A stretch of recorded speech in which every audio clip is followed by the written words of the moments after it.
ambaye ana jina la Kikristo na ameamini, lakini moyoni mwake haishi kwa kutarajia mambo ya ajabu kwa wema. Unajua kuna mambo ya ajabu kwa wema na mambo ya ajabu kwa ubaya.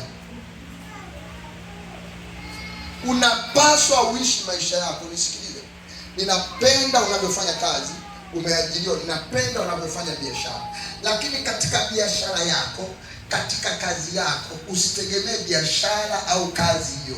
Kazi au biashara iwe ni kipitisha baraka ya Mungu, iwe ni kitega baraka ya Mungu, iwe ni kitu ambacho katika kanuni za dunia umekitega ili Mungu apitishie baraka yake hapo. Na ili upokee muujiza wa Mungu lazima utarajie. Lazima ukae maisha yako uishi kama mtu anayetarajia kwamba kuna jambo fulani litatokea katika eneo hili wakati wote. Wakati wote kuna jambo. Ndio maisha ya Mkristo yanapaswa kuwa. Kama utaenjoy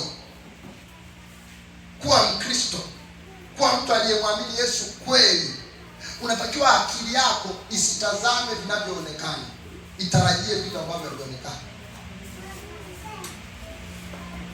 Ndio maana leo utofauti au foleni kubwa ya matokeo ya watu imesababishwa na watu kuomba sana.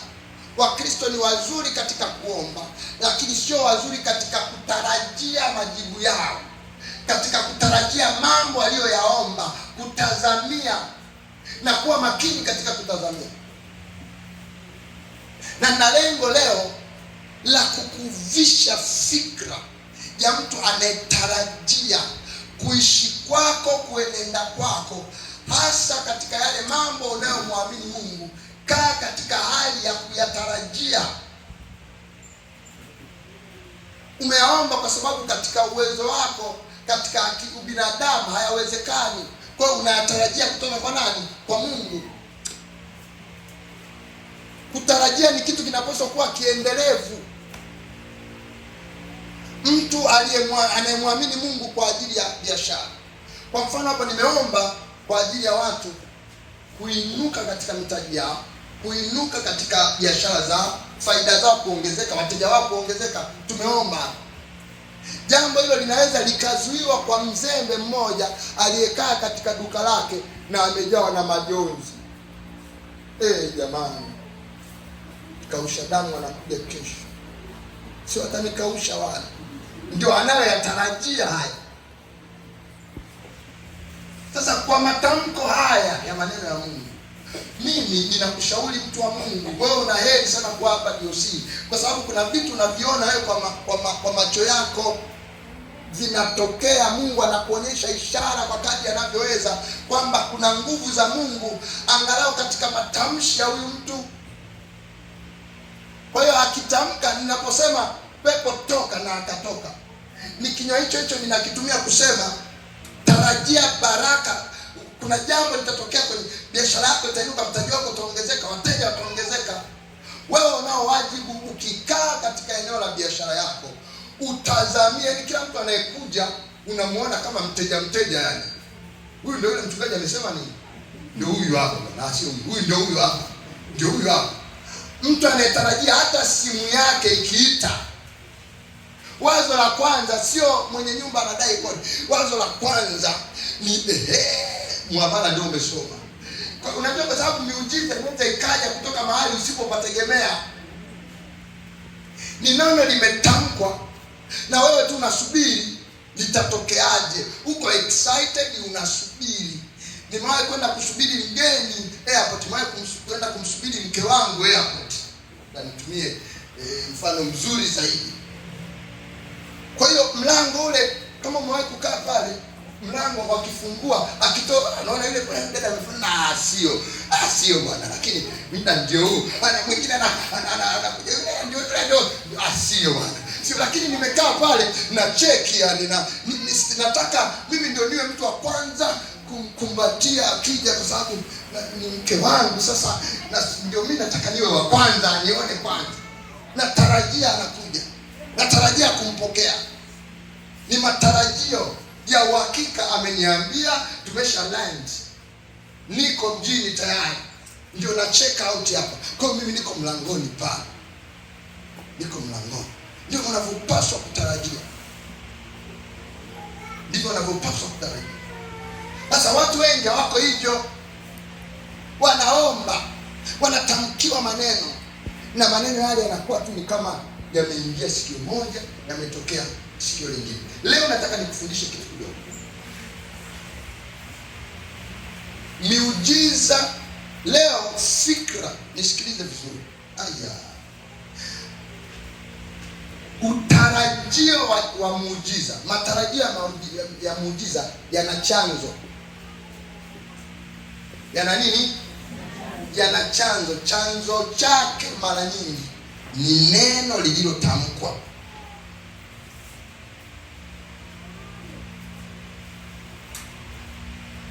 Kwa nini tunakuja ibadani? Ni kwa sababu ya kusikia kile ambacho Mungu anasema na maisha yangu. Na Mungu anisikilize, mtu aliusikia na kuomba sana. Sisi sio kama kanisa lingine lolote. Sisi neno la Mungu hapa liko hai. Unapokuwa unakuja hapa, Mungu anakuwa anajua kwamba leo Foibe atakuwepo, anajua Hana atakuwepo leo, anajua Jonathan atakuwepo leo. Mungu anaona na anajua. Sio kama unanielewa? Ile kwamba Mungu aonekane isikusumbue. Anajua kutoka kwako, anajua kuingia kwako, anajua kukaa kwako, anajua kuinuka kwako. Usipokuja anajua leo hataenda, lakini ukiwepo anajua leo atakuwepo.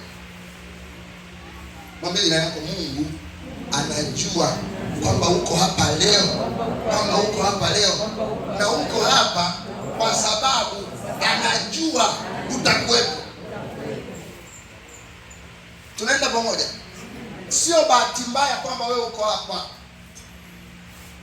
Haijatokea tu kwa sababu umealikwa. Haijatokea tu kwa sababu umejisikia leo kuja. Kuna kwa kila jambo kuna majira yake. Wewe unapokuja ibadani unatakiwa uwe na fikra kwamba Mungu alijua nitakuwa hapa. Mambo mengine yanaweza yakatokea kwengine kwa bahati mbaya, lakini sio ndio.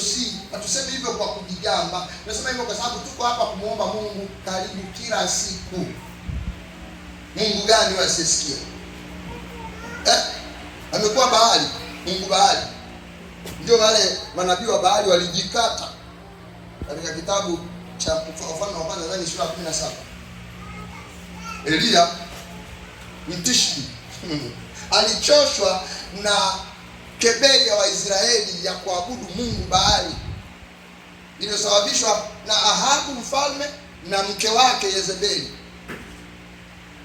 Mfalme alioa pepo, na pepo likasababisha nchi nzima ikawa inaabudu mapepo.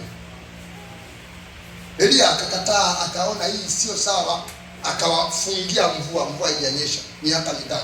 Wakaanza kufa njaa. Akaambia sasa nataka tumalizane na huu mjadala. Bila kusema kwamba Yesu ni mwana wa Mungu, sema na nataka iishe leo. Tusimame, nileteni manabii wenu wote mnaowaamini. Wakaja 400 na ngapi na 50 siku. Na yeye akasimama Elia. Akasema sasa tufanye hivi. Nataka leo tuthibitishe kwamba Mungu ni nani? Kama Mungu Baali ni Mungu, mfuateni. Lakini kama Bwana Jehova ndiye Mungu, msisite mumfuate yeye. Haya, leteni ng'ombe, na mimi naleta ng'ombe. Chinjeni wewe, kwa sababu nyinyi mko wengi. Muandaeni, mwekeni juu ya madhabahu. Yule Mungu ambaye atashusha moto kwa kuitwa na manabii wake na kutafuna hii sadaka, huyo ndio Mungu. Mabaali na manabii wake, maandiko yanasema wakaandaa sadaka yao, wakaiweka madhabahuni, wakaanza kumuita Mungu kuanzia wakati huo mpaka adhuhuri. Wewe Mungu, wewe utuone, utusikie. Wakaona hii sadaka haitoshi, wakaanza kujichanja na mawe, wanapiga kelele, wanajipiga. Waliomba jamaa kuanzia asubuhi mpaka jioni. La kataa kwa yade eshetete kekrania maranando, sio kama alikuwa ananena kwa lugha na wao kama sisi. Mpaka jioni kimya. Elia akamwambia labda Mungu wenu ameenda likizo au amelala, fanyeni bidii amke. Mungu mlalaji anakoroma kimya. Elia akasema mmemaliza? Haya, wekeni na mimi. Wakaandaa madhabahu, akaweka sadaka yake. Maandiko yanasema kwanza akatengeneza madhabahu iliyokuwa imevunjika ya Bwana. Akaondoa yale matusi ambayo watu walikuwa wamemtukana Mungu wa Israeli. Alivyopanga akachukua mawe 12 kama tutasoma kabila 12 za Israeli, alafu akaweka sadaka yake hapo ya ng'ombe. Akamwambia Bwana Mungu, kama wewe Mungu upo na mimi umenituma waonyeshe hawa jamaa ili tu kamdomo funge kamdomo. Alipomaliza kutamka, moto ukatoka mbinguni, kailamba ile sadaka, ukalamba mawe na maji na kila kitu. Kaambia mmeona sasa? Bwana ndiye nani? Ndiye Mungu. Aya, njoo. Akawakatakata wale manabii wote. Ugomvi ukafanyaje? Sasa sisi tunaabudu Mungu huyo kwa Yesu Kristo. Haiwezekani huyu ukamuita eti asubuhi, kila siku jioni, wiki nzima, alafu asiseme kitu. Mungu wetu sio bubu. Unanielewa vizuri? Kwa hiyo unapokuwepo hapa ujue upo kwa mikakati ya kimbingu. Sema mikakati ya kimbingu. Unanielewa vizuri? Anajua uko hapa na anajua mambo yako. Maandiko yanasema Mungu anajishughulisha sana na nini? Na mambo yetu. Akijua uko hapa na akiwa anajua mambo yako, anachofanya mara zote Mungu huwa anatuma neno. Sema Mungu huwa anatuma neno. Huwa anatuma neno.